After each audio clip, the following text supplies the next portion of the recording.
ஆயத்தமா இருக்கிறார். ஆனா யாருடைய வாழ்க்கையில அது நடக்குது தெரியுமா? தேவனை அழைக்கிற ஒரு வாழ்க்கையில, தேவனிடத்துல அறிவிக்கிற ஒரு வாழ்க்கையில, தேவன் செய்கிற வரைக்கும் காத்திருக்கிற ஒரு வாழ்க்கையில.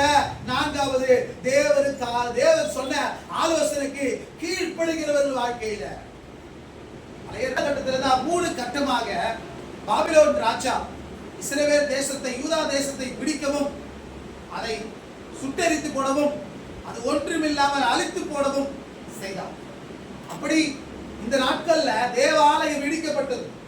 பின்பு அவர்களுக்கு கோரேஸ் ராஜா ஆட்சி புரிந்த நாட்கள்ல தான் திரும்பவும் ஆலயம் கட்டுவதற்கான அனுமதி கிடைத்தது.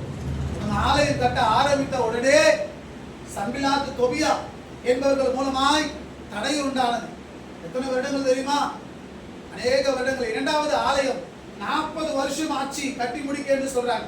முதல் ஆலயம் 7 வருடங்கள்ல கட்டி முடிக்கப்பட்டது. இரண்டாவது ஆலயம் 40 வருஷம் ஆனது. அல்லேலூயா. அப்போ இவங்க என்ன பண்றாங்க? செருபாபேலையும் யோசுவாவையும் கொண்டுதான் ஆண்டவர் ஆலயம் கட்ட வேண்டும் என்று முடிவு செய்தார். ஆனா இவங்க போய் ஆலய வேலையை தொடங்கின உடனே தடை அப்படியே போட்டுட்டு போயிட்டாங்க. ஆலயம் கட்டப்படல, அஸ்திவாரம் போடப்பட்டு அப்படியே கிடக்குது. ஆலயம் கட்டப்படல. ஆண்டவர் அப்ப சொன்னார், மலை ஏறுங்கள், மரங்களை வெட்டுங்கள், ஆலயத்தை கட்டுங்கள். அல்லேலூயா. அப்ப ஆண்டவர் இவங்க ஆலய வேலை தொடங்கிட்டாங்க.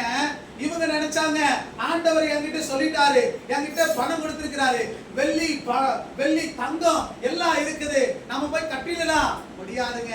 அதே போல உனக்கு கிருபை இருக்கலாம், உனக்கு ஜெபிக்கிற வரம் இருக்கலாம், உனக்கு விசுவாசம் இருக்கலாம், எல்லாம் இருந்தாலும் நீ நினைக்கிற காரியங்கள் உனக்கு நடக்க வேண்டுமானால் நீ ஜெபிக்கிறவளாய் மட்டுமல்ல, துதிக்கிறவளாய் மட்டுமல்ல, விசுவாசிக்கிறவளாய் மட்டுமல்ல, தேவனுக்கு கீழ்ப்படுகிறவளாய் இருக்கணும். அல்லேலூயா. இங்க மரியாதை சொல்கிறார். அவர் ஏதாவது சொன்னா அதுக்கு என்ன பண்ணுங்க? கீழ்ப்படிங்க. ஆலயம் கட்டுகிற இடத்துலயும் ஆண்டவர் ஒரு ஆலோசனை சொன்னார். அது வரைக்கும் ஆரம்பித்தாங்க, முடிக்க முடியல, பாதியிலே போட்டு போயிட்டாங்க. திரும்ப தன்னுடைய ஊழியக்காரர் மூலமாய் ஆண்டவர் தட்டி எழுப்புகிறார். யூதா ஜனங்களே, யாக்கோபின் சந்ததிகளே, இஸ்ரவேலே, போங்க, நான் உங்களுக்கு உதவி செய்கிறேன் அப்படின்னு சொன்ன உடனே தைரியமாய் போய் வேலையை நடத்திட்டாங்க.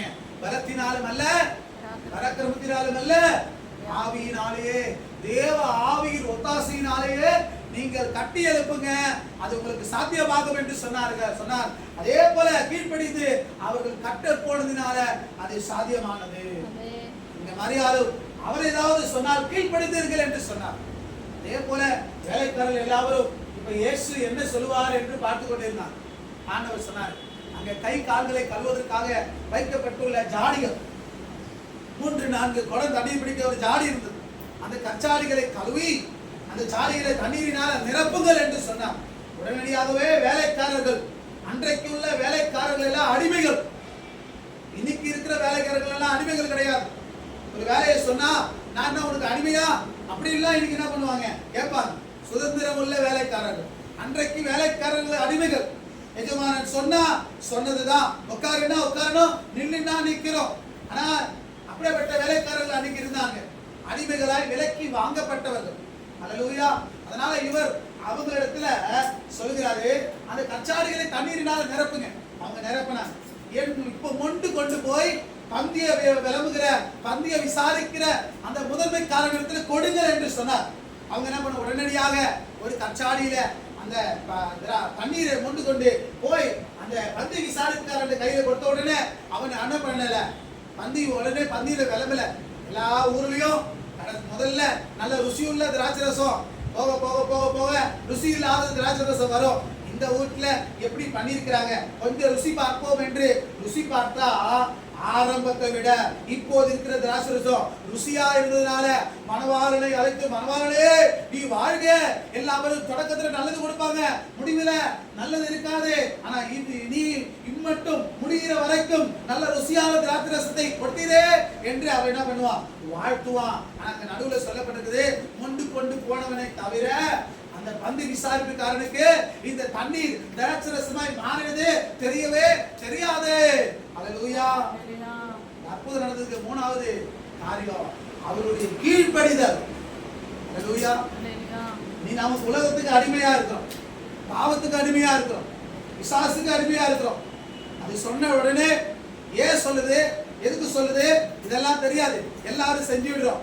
ஆனா ரட்சிக்கப்பட்ட பிள்ளைகள் இனி பாவத்துக்கும் உலகத்துக்கும் பிசாசுக்கும் அல்ல, இயேசுவுக்கு அடிமைகளா இருக்கிறோம்.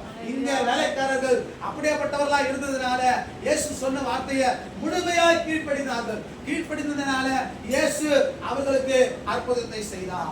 For prayer support, please contact these numbers.